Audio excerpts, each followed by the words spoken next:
Hi friends, welcome to నిజ జీవిత యోధులు తెలుగు. ఈరోజు మనం చదివే పుస్తకము పూలగంప ప్రార్థన ఫలితము. రాత్రి భోజన వేళ ఆసన్నమాయెను. యజమానురాలు మేరీ చేతిని పట్టుకొని డైనింగ్ హాల్లోనికి తీసుకొని వెళ్ళెను. గొప్పవారి మధ్య భోజనము చేయుటకు మేరీ సంశయించెను. అయితే యజమానురాలు మేరీని విడిచిపెట్టలేదు. తనకును ఎమీలియాకు మధ్య కూర్చుండబెట్టెను.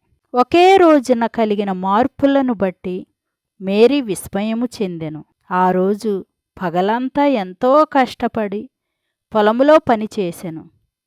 సాయంకాలము ఇంటి నుండి తరిమివేయబడెను. కొన్ని గంటలలోనే గొప్పవారితో సమానముగా కూర్చొని భుజించు ధన్యత లభించియున్నది.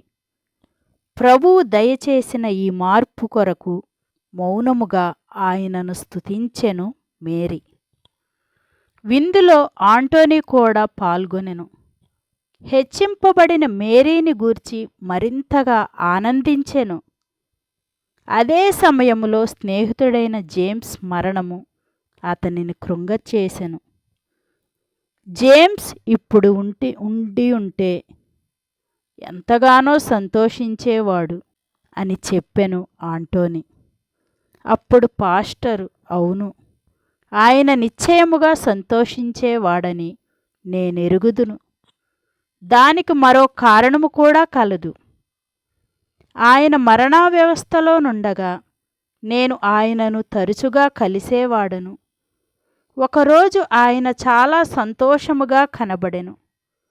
కారణమేమని అడిగినప్పుడు, నిన్న ఎక్కువ సమయము ప్రార్థనలో గడిపి తిని నా కుమార్తెకు కలిగిన మచ్చ తొలగిపోవలనని పట్టుదలతో గోజాడి తిని ఆమెను సంపూర్ణముగా దైవచిత్తమునకు అప్పగించి ప్రార్థించి తిని హఠాత్తుగా నా కుమార్తె నిరపరాధి అనే సంగతిని ప్రభువు లోకమంతా తెలియచేస్తాడనే నిరీక్షణ కలిగెను. ఆ తరువాత నేను నెమ్మదిగా నిద్రబోతిని అని వివరించెను. ఇంకనూ మాట్లాడుచు ప్రభువు చేసిన అద్భుతములను చూడండి.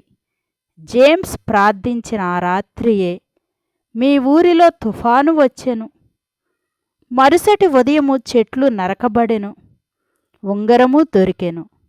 యజమానురాలు తెలియచేసిన తేదీయు జేమ్స్ ప్రార్థించిన తేదీయు ఒకటే అని నేను గ్రహించినప్పుడు విస్మయముతో ప్రభువుని స్తుతించితినని పాస్టరు వివరించెను. మరిన్ని వీడియోస్ కోసం లైక్ చేయండి, షేర్ చేయండి, సబ్స్క్రైబ్ చేసుకోండి.